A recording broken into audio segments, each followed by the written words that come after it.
Retro.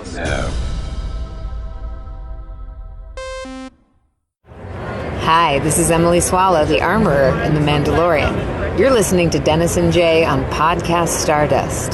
This is the way.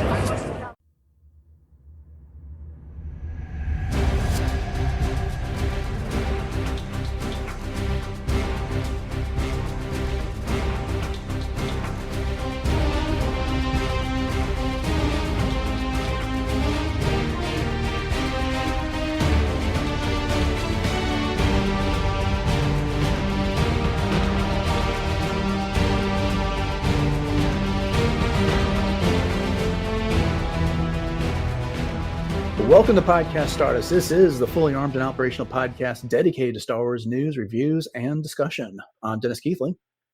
And I'm Jay Krebs. And we have a guest, Greg from, you've heard him on the Long Take Review podcast, Roll a Base Card, and you know him on Instagram as Ion Cannon. So, Greg, welcome to Podcast Stardust once again. Thank you so much. I'm very excited to be here, especially given our topic tonight. It's a special time to be a fan of what we're talking about. Exactly. And what we are talking about is Trials of the Jedi, which is the final novel in the High Republic, of course, written by Charles Soule. It came out in June of this year. But before we get into that discussion, Jay, you want to go ahead and remind everybody where we can be found on social media? Absolutely, Dennis. My pleasure as always. We're on Facebook and Instagram conveniently at Podcast Stardust. All right. The dish is aligned. The signal's boosted to maximum output. The shield is down. We are now broadcasting to the galaxy. So here we are, the final novel of the High Republic. And I would call it the finale of the High Republic if there wasn't a one-issue comic that Kevin Scott put out at the end of July that we still need to go. I haven't read yet, but I suspect you have, Greg.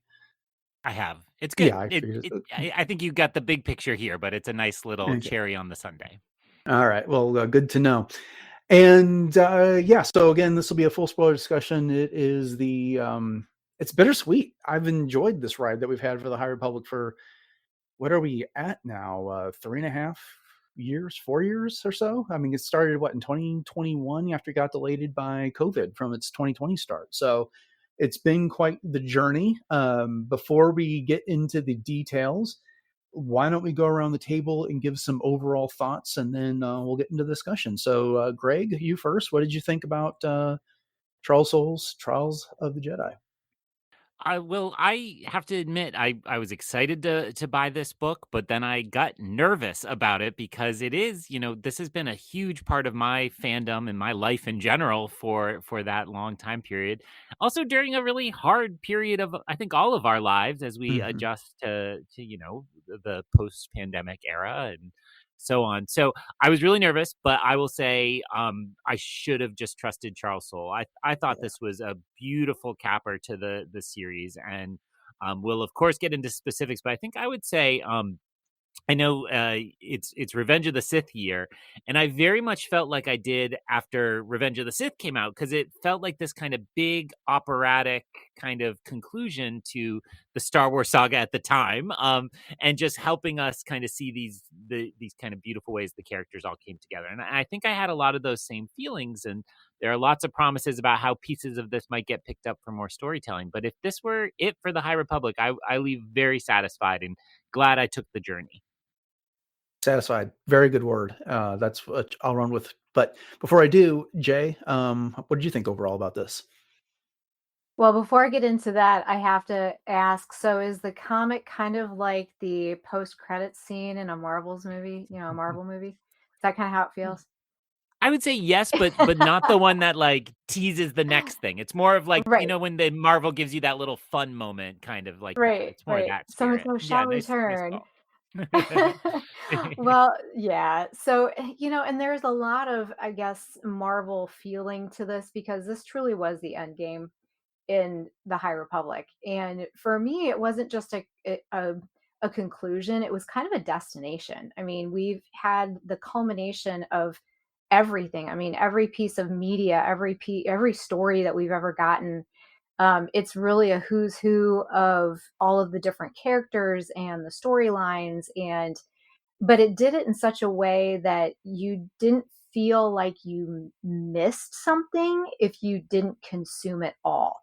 because let's face it, there was a lot to consume in the High Republic. And, Dennis and I, we did our fair share of trying to keep on top of it. And I know, Greg, you've been really comprehensive in, everything that you've done with the High Republic. But, it didn't feel like, I think if somebody was reading this book that hadn't consumed it all, they wouldn't feel like they missed out. It did a great job. Charles Soule just did a great job of explaining things, and not just in his storytelling, because he did a fantastic job. I mean, just the verbiage and everything that he did, but the way that he did it in telling it through other characters' eyes and their voices, and literally through, their thoughts and their feelings. And it was so much emotion, so many deep stakes going on here. And yeah, it truly was worth the journey. That's for sure. But Dennis, what do you think? I think you two put it very, very well. I was very satisfied with this, and I was surprised today when I was finishing my reread ahead of this discussion how much the conclusion of this book was moving me once again on here after we've spent so much time with these characters for over the past 4 years, and then to see it come down to this, to see Marchion Ro get his just desserts at the end of it. There are some almost there's some bittersweet moments at the end of this book. There's it almost, to coin a phrase, historically tragic moments that happen in this book as well. And Charles Soule did just such a fantastic. I mean, he kicked the whole thing off with Light of the Jedi and in the first novel, and he gets wrapped up with the final novel, and did such a great job bookending this whole thing. Jay, I don't think you read any other Charles Soule novels outside of his Star Wars work, but Greg, I believe you have. I mean, you were, I think, one of his backers for the Timeless Vessel, were you not? That's correct. Yeah. Yeah. And having read some of his non-Star Wars stuff, I could see that his writing, like, it really took on a characteristic, a personality here. And I felt like it shone through, that non-Star Wars stuff showed through in this novel in a way, especially some of the Timeless Vessel type of things here. And so I don't want to overstate it, but this book meant a lot to me. And I was really, really happy with the way it was wrapped up. And I could see myself reading this again before the year is over at this rate, just because, I mean, it's been a big part of my Star Wars fandom. Greg, I like the way you said that, for the past 4 years, and especially in the time we live in,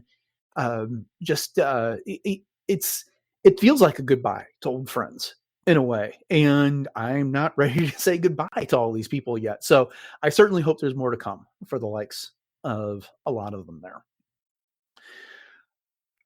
I've been thinking hard about how to do this discussion, and I can't think of one single great place to start. So what I've settled on is I'm going to kind of adopt the Coffee with Kenobi type style of doing things, and other podcasts have done, which is we're going to go around the table and pick up a discussion topic, and we'll discuss it, and then Gary will turn and move on until we've exhausted this book. Greg, you're our guest, so I'm going to let you go first. What point or what aspect of this book would you like to address first? I want to give what I think is a strength, and then hear if you two agree, or how you interacted with this. And I think it really actually pulls out a strand that Jay mentioned, which is, I think it's kind of incredible how Charles Soule is able to balance out this book for people who have read every single bit of High Republic and people who have only dipped in now and again. And so one of my good friends here in Boston, Carl, he really stuck to just the adult novels, and he had a fantastic time at Trials of the Jedi, and yet only understood maybe half the references I did, which I think is pretty incredible. So the strength I want to point out related to that is, I'm pretty sure Charles Soule name checks almost every single character that we've met over the course of the High Republic. And this is particularly true in the formation of the 2 Jedi strike teams, right? The 9 and then the backup 9. And I was like gleeful. So I read this immediately upon release. I'd actually ordered the Goldsboro special edition, but I snuck out to Barnes and Noble and got a second copy. I'm like, I'll donate it to the library sale later. I'll make it worth it. And then I listened to it for my second read, just because I always want to hear what Mark Thompson does and so on. So I was so gleeful as I read about the formation of these 2 teams. And while I think it's true that maybe some fan favorite characters didn't get a spotlight as much as some might have hoped, and maybe for me, I would put Vernestra at the top of this list, right? That she's present in the book and she is a character, but she's not on the main team. But I want to just say, I thought it was really wonderful how many characters he worked in and how meaningful a role they had. And if they didn't, then they got a shout out in so many ways somewhere along the line. So I guess to form it as a question is like, did you also have that appreciation for the characters? And were there any characters you particularly were glad to see almost get the promotion to main character, right? On TV, there's the series semi-regular, like I'm thinking of like Parks and Rec, and then the Office people get elevated to the main cast. And I think we had some of that here. I love that. Jay, what do you think? Yeah, like the spin-offs it used to get, like Laverne and Shirley was a spin-off of Happy Days. I mean, come on, who can't forget that? So no, I would definitely agree with you, Greg. And what Charles Soule does so well as well with this is that he doesn't make it feel forced. In that when he tells you about these characters and you kind of have that spotlight on each one, he gives them their just due, but he doesn't do it in a gratuitous way. And I think that is so hard to do, to strike that kind of balance in writing and in storytelling. So I definitely appreciated that. And speaking of main themes, that is probably the number one thing for me in this book and just the culmination of the High Republic is just the idea of balance. You've got this balance between light and dark, between life and decay. You've got your political pragmatism and then moral conviction. And, you've got all these different kinds of things going on. And I love the fact that they called the 9 the Luminous 9, because I mean, that's kind of where we started with this whole thing, was Project Luminous. So that for me also kind of brought that back full circle. But that whole idea of balance and just of faith in the Force as well. I mean, Bell brought that, I mean, that was so inspiring, his whole scene in the battle with Marchion Ro and the way that he was able to tap into the light. And then between Avar and Elzar staying on Planet X to create balance between the two of them, which we can talk about this. And I want to put a pin in this. And I'm asking this for potentially later on in the discussion. Maybe we'll discuss it now. But do either of you think that Avar and Elzar represented a dyad, such as Kylo Ren and Rey? So we can talk about that a little bit more. But again, just the whole unity, the balance, that was just a huge, huge thing for me. But Dennis, what about you? You brought up a whole lot of stuff to talk about there, Jay. That I always do. I could start be the next hour of the prattling, podcast. I'm just like, and then I just go. We saw the know. post-it. You showed us how many notes you took. So Yeah. it's all got to come out. Yeah. So to just more specific, we'll get to some of those points as we get through the conversation, Jay. And I definitely want to talk about all those things. I hadn't considered the dyad, but we'll get but to address specifically what Greg was talking about. Yes, when I started reading this the first time, I remember getting to the first 100 pages, like, wow, this really is a who's who of the High Republic. And then I was like, but wait a minute, where's Leox Gyasi? Where's Affy Hollow? Where's the, there's, and it's like, where's the Santekas? And there's some players. And I was like, wait a minute, they got their goodbye. And that was in, Into the Light, the young adult novel that Claudia Gray did. And Keeve Trennis, she gets name checked, as you suggested, but and we know she's at this battle if you've read the comics. So, the Battle of Viriatu at any rate. So she's there. So I got thinking about it. I was like, yeah, and she does get name checked, and that's fantastic. A lot, almost nearly everybody does. in this book, and I really loved the way that Charles Soule went about that, especially giving Torben Buck as much attention. I couldn't remember anywhere that he got this kind of attention outside of the young adult or the High Republic Adventures, I should say, comics. So to see him get the treatment he did, it was fantastic for that character, that Daniel Jose Older put together. And so, yeah, I agree with you there. But I did have to take a step back, and I was like, really, the finale for the High Republic has been in 3 parts. It's been Claudia Gray's book, it's been Charles Soule's book, and it's been Kevin Scott's comic that's put this all together and given everybody their just due to pull everything together here. But to your point, if you're not reading those other things, at least these people are getting mentioned here, and that there's things getting pulled in. Greg, you're a little bit more thorough on the High Republic than Jay and I have been, so I do have a question for you with regard. Sure. Where'd the Rod of Ages come from? I can't remember where the Jedi acquired that from. I know Marchion had the Rod of Power, but I could not remember how the Jedi came across that Rod of Ages. Is that something that sticks out to you? Because to me, it just seemed like all of a sudden they had it in this book. Yes, I am trying to remember what the name of the comics was. So it's the comics miniseries that Dark Horse published, and it's primarily about Wreath and his Padawan friend and Amadeo Azazo. Azazo, right? Yeah. I always hear James Arnold Taylor because he used to do a joke on podcasts like Azazo, and so yes. So I believe they tracked down a society through kind of archaeological ways that was tied to the fate of the Nameless, and that's where the Jedi, I believe. You're really making me earn my Ion Cannon name, and I'm worried that your listeners are going to be like, that guy missed it up. But I believe that's true, and I think you're pointing to like this tricky thing where, I agree with you about Torben Buck's big moment.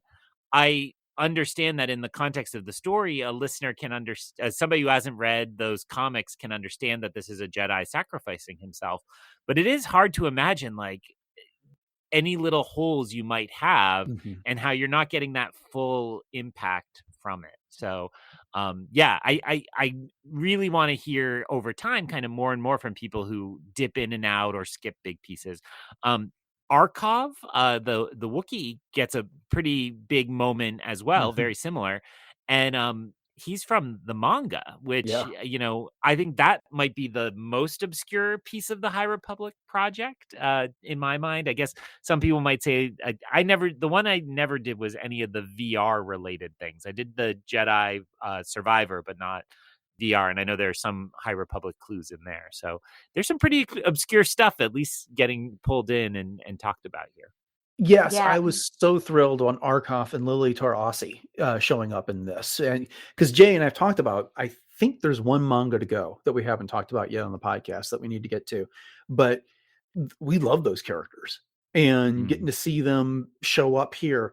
And your choice of words with the promotion, I think, is very apt in this context here, because the manga is a bit more niche compared to the novels here. And so to get them, I mean, I haven't researched this, but my guess is that the average person is going to be more in tune with the novels than the comics, than the manga and stuff. And so to see them get that spot in an archive, I mean, that was just that was really cool to see him get here.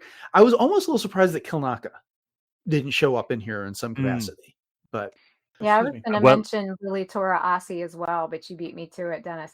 And Greg, they actually do mention in the book, it's early on, Master Laru is actually talking about the Rod of Ages. And he does say, in fact, that it was acquired by Amadeo and Wreath at a Ptolemite temple in a hall of mirrors. So that's where it came from. And I did my quick Google. The series is the Echoes of Fear comics, and again, to the point Dennis was making, it's like you have the two main titles of comics, and then you get these little mini series, and as somebody who goes to my shop every week, I found myself missing some, and I, had suddenly bought issue 4, and I was like, oh, I don't know issue 3, and the story makes no sense. So it is. I mean, we said it was satisfying and rewarding to read it all, but it hasn't been easy to necessarily keep on top of it. So, I think I imagine fans in the future are going to have just a big checklist, and it'll be interesting to see how prominent some of these things remain, or if some get left behind along the way. Mhm. Yeah, Well, it's I a lot definitely have. like Legends, expanded universe. That there was at the time so much, and if you were keeping up with it, it was relatively, I don't want to say necessarily easy, but I know for myself, I missed a huge chunk of time in consuming all of that material. So I ended up going back and trying to do it all. And it was a little bit overwhelming. And granted, I think the High Republic is even more saturated in different types of media than even Legends was, or expanded universe. But so yeah, I mean there's a lot. There's definitely a lot. Indeed. All right. Well, Jay, it is your turn. You brought up some topics earlier. Do you want to visit one of those, or do you want to discuss a different point about the book? Well, I have to talk about Marchion Ro because he is definitely my favorite villain that I love to hate. And you were talking about Mark Thompson, Greg, and I just absolutely love listening to Mark Thompson do the voice of Marchion Ro. I mean, Dennis knows that hands down, I think that's like the best voice character ever. He just drips with just disdain and the whole 9 yards. But I mean, this truly does illustrate how Marchion was just he was off his rocker, but yet he was also wicked smart at the same time in so many different ways. He was so devious. And, as you said, Dennis, he definitely got his comeuppance at the very end, but we finally kind of understand from Marchion's point of view, what his true motives were. And again, to borrow from Marvel, it was very Thanos in a lot of ways. I mean, he just wanted to just wipe out everybody. I mean, he didn't even want to, he wanted to rule over people, but if he couldn't, he just wanted to wipe them out, and just because he could. And so there's that deep sense of evading justice and just trying to do things just to be able to do it. And that this shadow that's been lingering in the galaxy for so long, I mean, even from his whole lineage, coming to this point, and then the Jedi being able to overcome that. And there's that at one point where Bell, when he's fighting him, he just says, "You are," I think he says, "tedious. You're just," he calls him like ridiculous or tedious. And it's when Marchion is just going on and on and on and on and on, and then Bell's just like, "All right, dude, you're tiresome." That's what it was. He said, "You're just tiresome." And it just goes to show that, eventually the Jedi, they just get tired of it, and they just do what they do best. Greg, what do you think about Marchion Ro and his motivations here in this book? I mean, what an achievement he is. And I'm going to honor the question of this book, but also just thinking about him as one of the more original kind of creations of the High Republic project is just kind of astounding. And, I think Star Wars has such a rich history of villains. It's very, impressive that they found a totally new model, right? He's got aspects of the Sith, but as Jay was just alluding to, he wants power, but he actually doesn't want to wield it, right? He doesn't want to control all these planets and like manage them and create a confederacy or something. He just wants to be the most powerful there. And the other kind of model of Star Wars villain would be probably something like Thrawn, and Marchion has a little bit of that. He's got the strategic, he's very smart, as Jay just said, but like he's not Thrawn either. And then you throw in that he, is a very formidable fighter, and I guess that's like a Dirge or a Darth Maul. It's kind of all the Star Wars villains to some degree mixed together. And just also to shout out, Mark Thompson's just incredible. And I can't I hear that voice when I read Marchion now, which is really wonderful. Or I just recently purchased at Target has very dangerously started selling single packs of Star Wars Unlimited, which are just too easy to throw in the cart. But I cracked one open the other day and Marchion was in it. I just heard that voice kind of. So I thought he was really fun in this book. And, it follows a model for me. I think about historical examples where when the leader kind of achieves their power, they still aren't satisfied, right? And they just want more. And we've seen this as rulers have gone mad in history. I'm thinking of like King George and so on, that they just kind of decide eventually to burn it all down or to kind of spoil it all so nobody can have it. I'm taking the galaxy and going home. So the fact that he kind of went so far over the edge and yet kind of still always felt like that kind of snobby aristocratic kind of warlord type really worked for me. And I will say, I thought his ending, and it's so scary to say it out loud because I know it's full spoilers, but I've never spoken it out loud. But the fact that he ends up, the man who has the biggest ego in the galaxy ends up just living totally alone and nobody's going to listen to him forever is delicious. And I don't think I ever suspected a redemption arc, but I did kind of probably, if you had asked me in May, I would have said probably a combat death, right? Like a dual death. And this was so much more satisfying. And thinking about him, and Jay brought up balance before. It's very interesting that Elzar and Avar end up isolated but together, and Marchion ends up isolated but totally alone. And that's just, again, this way in which the balance is doubled there and is just totally beautiful. So I love it all. And I loved the moments where he just got totally out of control in this as well. Yeah. Definitely. You both had a lot that was great to say there. And where to begin on Marchion? I remember when the High Republic was being promoted before we read a word of it, when we were being told that Marchion Ro was going to be this villain on the order of Darth Vader and Emperor Palpatine. I'm like, that is such a huge claim that they made back in the day, years ago, 5 years ago at this time. Whether they succeeded, you can debate that. However, he is memorable. He is in his own league right now, a different type of villain. I think you both said this very well.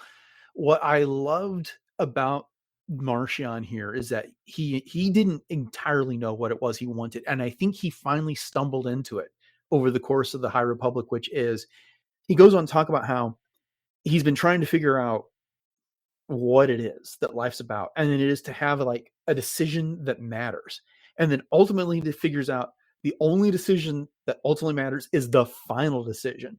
And so what better way to win than to make the final decision that wipes out the entire galaxy? And he figures out he can do that by killing off the Nameless. His pet Jedi destroyers are tied to the blight, and by killing them, he accelerates the blight and he destroys the entire galaxy. It's the ultimate decision. And then you put that next to his fate, which is he has all of his agency taken away, nearly all of it. They put him on an asteroid, little space station thing that's just floating through space that no one ever would find, that has no ability to contact anybody, with droids that can't even talk. So even if he's trying to exert his will over them and have some decision that affects them, even if he's successful, when he figures out it's not, it leads to nothing. But he doesn't get like any back talk from them. They can't answer him. They can't tell him he was right, that he had any impact on anything. It is the ultimate punishment for this villain. I love that he got his defeat at the hands of Bel Zettifar. So he did have that physical defeat, but then to have the moral defeat, the ego defeat here, even when he's on trial in the Senate, and he finally gets up and says, you all are so, small, you had everything, you were the entire galaxy, but you did nothing. I did everything. And everyone's just kind of like, you're talking, you're done. Okay, fine. Off to your prison you go. And it's just, for all of his bravado, it all came to this ultimate knot. And so that was just poetic for me. I really love the way that was the punctuation, the exclamation point on this series. That's what it all amounted to for Marchion here. So yeah, well done by the High Republic, the Project Luminous crew on that. So, okay. Well, while we're hitting some big points, let's talk about, and I hope one of you wrote it down because I failed to do so in my notes, Planet X, the Nameless homeworld here. We've finally got introduced to this planet in phase 2, and we knew this is where the Nameless came from. But what was this place all about? Why was it that it was the birthplace of the blight and everything that was happening in the galaxy, and then its ultimate impact in here? I've got a little bit of mixed feelings about this planet here, and it's that, okay, fine. It's the homeworld of the Nameless, the Shriekerai, which is fantastic. Love that. Especially love the way that they tied in the Nameless's name to, Shriekerai Karai, the little nursery rhyme that was scaring all the Jedi youngling and Padawans through the years. And then the explanation of those is like virgins in the Force that form around the blight, and then it was the light and the dark that were balancing each other, and the Nameless were there keeping them in balance so that the blight could be under control. And with the death of Nameless, you get a new egg, but it takes decades for those to mature, and that's what's caused all of this. That was a pretty neat explanation. That's so what reminded me of Charles Soule's other work, like the Timeless Vessel and the like. There, that those type of vibes that I got from that. So I'm not going to talk about this too much because I want to get your guys' thoughts on it here. The one thing that I just nags at me is that it feels like a loose end out there. The Jedi have sworn oaths that only the Jedi Council know about it, and they're never going to reveal where this planet is, but it's still there. And it's just kind of it is a catastrophe waiting to happen again in a way. But maybe I'm just too eager to have a bow that wraps everything up so that we don't have to worry about this thread again. But Greg, what do you think about that?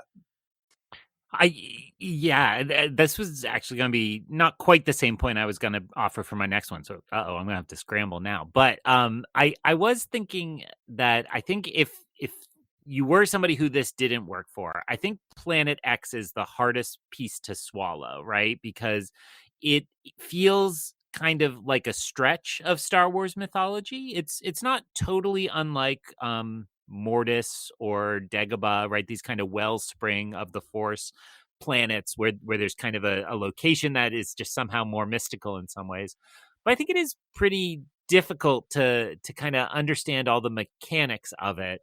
And if I'm turning on my skeptical mind, it's everything you just said, but also like, and so then the blight can just appear anywhere and just start to kind of, but it happens to be underneath the Coruscant temple, and it happens to be, in all these places that matter a lot to us. It's a little convenient in terms of narrative as a part of that. Jay referenced Legends, so now I get to really lean into it, which is it reminded me a lot of the Legends character of Revan, who I won't spoil. I mean, it's a very old video game, but I won't spoil all the bits of that mythology. But if you played Knights of the Old Republic, is the video game he comes from, he got a very specific ending.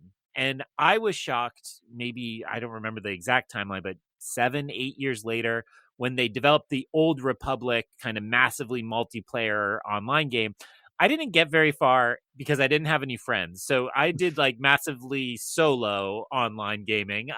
And one of the things that is they undid his ending, and he got a new story. And this is all in the kind of Revan novel that came out back then and so on. And I do think what you just said, Dennis, is exactly right. That like, it's an ending, it's there and it's settled. But if they want to open it back up, I think that would be one of the places they could open it back up. And kind of in that Revan model, the fact that, because this is a kind of fantasy supernatural planet, I can see it being like 100 years later and somebody could go see Avar and Elzar still there, right? Like still kept alive by the Force and these mystical powers. And so I don't think I can fully agree that I felt like it was unsettled, that, it is kind of complete in terms of the story. And if they never picked it up again, I that would work. But I think you're right that, it seems like 10 years from now, some enterprising Star Wars author will be like, what if Luke Skywalker went to Planet X or stumbled upon Planet X? Or what if Ahsoka on the way back into this galaxy stopped off there? And I think we are all of a fandom age where, we know that those things happen and they totally upend your expectations. And I think I'm okay with that because I will trust and that they'll make the right decision, or I'll be critical of that story when it comes. Jay? There you go. Well, I think both of you made some amazing points there, and I can't really add too much more to that. I will concur with the idea that I do think that Planet X is a force, vengeance, if you will. You mentioned Dagobah. I mean, Lothal is another one. Even Brendok in the Acolyte. I mean, that's another one, that we can look at. So as far as putting a bow on it, to your point, Greg, I don't think we need one. We got a satisfying enough ending, but just enough of a loose end that it could potentially be picked up at another time. The only thing that I'm thinking about with, as you said, Dennis, with the blight just appearing on these worlds, I think that there, and I might be wrong in this, but I think that there was at least, one nameless on the planet when the blight appeared. So, we had at the Jedi temple on Coruscant, and that's where the blight was appearing. We had Nameless on Kashyyyk, that's where the blight was appearing. So it would appear where there were Nameless, and where it was basically in response to the agony of the Nameless. And when one of them would die, obviously, then the blight would take over more, and that's what Marchion was trying to do by savagely controlling and killing these creatures. For me too, again, just to borrow from Legends, it's almost the exact opposite of what the Yuuzhan Vong did when they were basically terraforming everything with their living like coral. This is just the opposite. Marchion Ro was taking over the galaxy with this blight that was going to kill everything, as opposed to terraforming things with coral. So I appreciated kind of the juxtaposition of that, again, death versus life kind of thing. But again, to kind of wrap everything up, I do think that it was a good way to wrap it up. I was satisfied. Let's just put it that way. Yeah. Like I said, it's just something that nags me at the back of my mind, which is, because I mean, Aslan Rel discovers Barnabas, whatever his name was, the Jedi that was first there, his ship at some point. And so there's like all these avenues to get back there. And just for me, it's like, this was a great story element, fantasy, sci-fi, space opera type of element that I like for this era. However, there's so much more that's come up. There's so much more in the history of Star Wars that occurs after this, and this is never thought of again. And you can conveniently tuck it away, but at some point in a galaxy where people are always stumbling upon things, it, in my mind, at least, it just strains credulity a little bit that this has not come up again, and that it will not come up again at somehow.